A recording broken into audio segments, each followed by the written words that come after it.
Okay, from a administrative command prompt, let's open that up. Navigate to Program Files 86,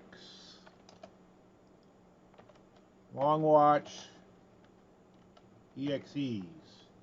I believe the file is named NDVR. Certain options here for NDVR. This is the conversion utility.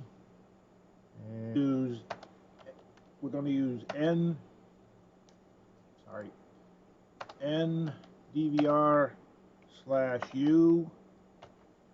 and then NDVR/R.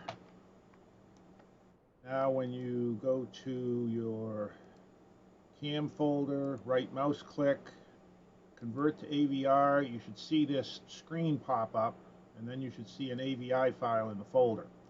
If that doesn't work, we'll have to get on a session to see what the problem is. Thanks.